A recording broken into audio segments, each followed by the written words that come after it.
नारद जी द्वारा शिव जी से उनके उपास्य देव पूछना।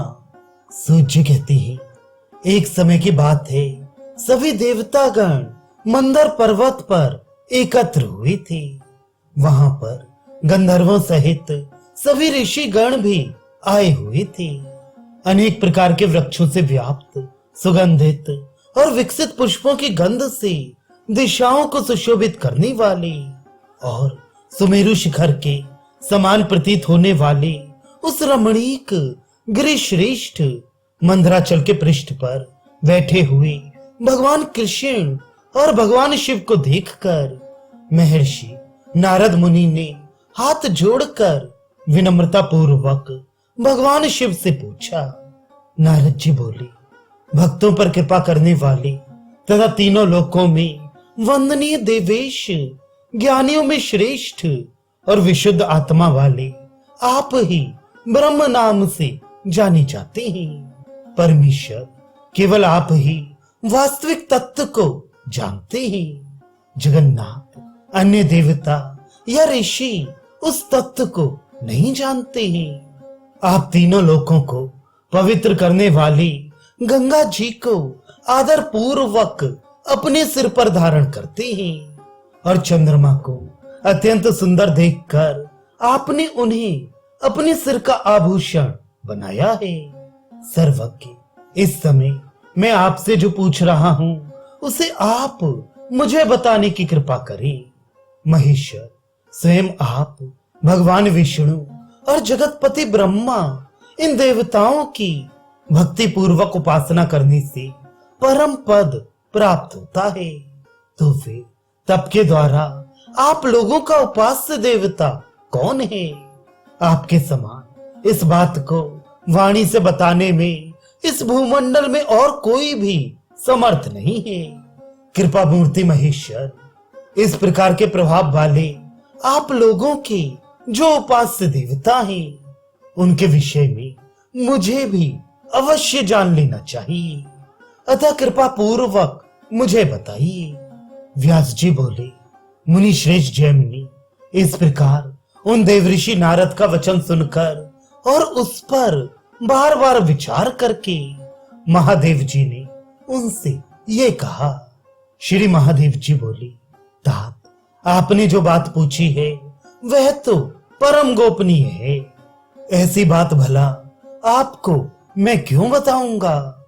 व्यास जी बोली, देवाधिदेव शिव के ऐसा कहने पर देव ऋषि नारद जी दोनों हाथ जोड़कर खड़े हो गए और सर्वव्यापी जगन्नाथ नारायण से कहने लगे, भक्तों पर कृपा करने वाले देवाधिदेव भगवान महेश्वर अपने उपास से ईश देव के विषय में बताने में कृपणता कर रहे हैं, अतः शरणागतों पर कृपा करने वाले देवेश आप उनसे कहने की कृपा करें।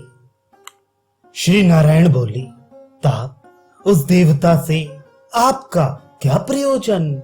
आप सबके देवता तो हम हैं ही।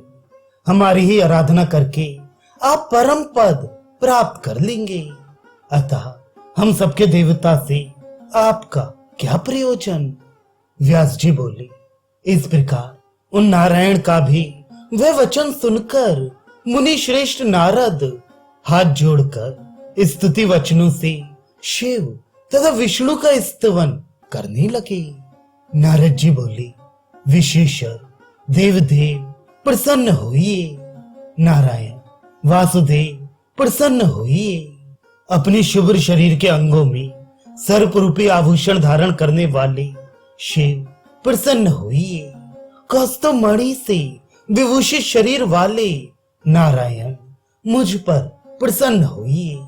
शरण देने वाले गंगाधर मुझ पर प्रसन्न होइए। सुदर्शन चक्र को धारण करने वाले पूजनीय विष्णु मुझ पर प्रसन्न होइए। दिगंबर रूप विश्वेश्वर मुझ पर प्रसन्न होइए। गदा धारण करने वाले जगन्नाथ मुझ पर प्रसन्न होइए। त्रिपुर का वध करने वाले शिव को नमस्कार है। असुर कंस का वध करने वाले कृष्ण रूप विष्णु को नमस्कार है। अंधकासुर का विनाश करने वाले शिव को नमस्कार है और तृणावर्त का संहार करने वाले विष्णु को नमस्कार है। 5 मुख वाले आप शिव को नमस्कार है। विष्णु को बार बार नमस्कार है। गरुण आसन पर विराजमान आप विष्णु को तथा नंदी पर आरूढ़ आप शिव को नमस्कार है। व्यास जी बोले, परम पूज्य उन देव ऋषि नारद को इस प्रकार स्तुति करते हुए देखकर महादेव जी की ओर दृष्टि करके भगवान विष्णु ने कहा। विष्णु जी बोले, देव, ये ब्रह्मा पुत्र देव ऋषि नारद परम भक्त, ज्ञानी एवं विनम्र स्वभाव वाले हैं। आप भक्त वत्सल हैं, इसलिए आपको इन पर अवश्य ही कृपा करनी चाहिए। व्यास जी कहते हैं, भगवान शिव ने भी भगवान विष्णु द्वारा कही हुई बात को सुनकर कहा, आप शरणागतों पर कृपा करने वाले हैं और आपने मेरे लिए अत्यंत कल्याणकारी बात कही है। तत्पश्चात महान ज्ञानी और बुद्धिमान नारद ने कृपा सिंधु देवादिदेव महादेव से पुनः पूछा। नारद जी बोले, इंद्र आदि समस्त लोकपालों ने आप शिव, विष्णु तथा जगतपति ब्रह्मा की उपासना करके श्रेष्ठ पद प्राप्त किया है। देवेश, यदि मेरे ऊपर आपका अनुग्रह हो तो आप लोग जिस पूर्ण तथा अविनाशी देवता की आराधना करते हैं उसके विषय में मुझे बताइए।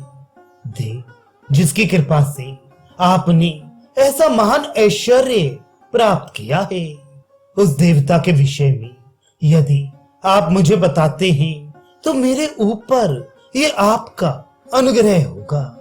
व्यास जी बोले, योगीश्वर मुनिवर नारद जी द्वारा इस प्रकार प्रार्थना करने पर निर्मलमती भगवान शंकर पहले तो सतत समाधिस्थ हो गए। पुनः भगवती श्री दुर्गा के चरण कमल का अपने हृदय में ध्यान करते हुए और उन्हें ही एकमात्र पूर्ण ब्रह्म जानकर उन्होंने आदर पूर्वक कहना प्रारंभ किया।